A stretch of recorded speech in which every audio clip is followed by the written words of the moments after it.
पर्यावरण संरक्षण और हरित विकास को बढ़ावा देने के उद्देश्य से भीमपुर ग्राम पंचायत द्वारा मोटी वांकड़ क्रिकेट ग्राउंड में विभिन्न प्रजातियों के 100 पौधों का वृक्षारोपण किया गया। इस अवसर पर जिला पंचायत सदस्य मोक्षिका पटेल, ग्राम पंचायत सरपंच उदय पटेल, पंचायत सदस्य जिगर पटेल, सभी वार्ड सदस्यों तथा गांव के गणमान्य नागरिकों ने पौधे लगाकर पर्यावरण संरक्षण का संदेश दिया। ग्राम पंचायत द्वारा प्रधानमंत्री के दमन आगमन के अवसर पर पूरे क्षेत्र में 1000 पौधे लगाने का लक्ष्य निर्धारित किया गया है। इसी अभियान के तहत 1 जून को 250 पौधे लगाए गए थे, जबकि अब अभियान को आगे बढ़ाते हुए 100 और पौधों का रोपण किया गया है।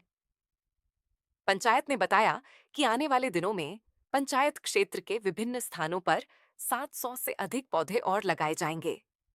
साथ ही लगाए गए पौधों की नियमित देखभाल और संरक्षण भी सुनिश्चित किया जाएगा, ताकि क्षेत्र को अधिक हरित और पर्यावरण अनुकूल बनाया जा सके। भीमपुर ग्रुप ग्राम पंचायत द्वारा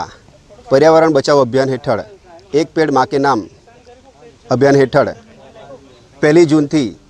જ્યારે ભારત દેશના યશસ્વી પ્રધાનમંત્રી શ્રી નરેન્દ્રભાઈ મોદીજી આપણી દમણની મુલાકાતે પધાર્યા હતા, તો એમના સ્વાગત સન્માનમાં અમે એક અભિયાન ચાલુ કર્યું હતું, જે અંતર્ગત આ વર્ષના અંત સુધીમાં ભીમપુર ગ્રુપ ગ્રામ પંચાયત દ્વારા 1000 જેટલા વૃક્ષોનું રોપણ કરવાનું અમે ઓછામાં ઓછા 1000 જેટલા વૃક્ષોનું રોપણ કરવાનું નક્કી કર્યું છે। તે અંતર્ગત 1 જૂને અમે 280 જેટલા ઝાડો રોપ્યા હતા અને આજે ફરીથી 100 જેટલા ઝાડોનું અત્યારે અમે રોપણ કરી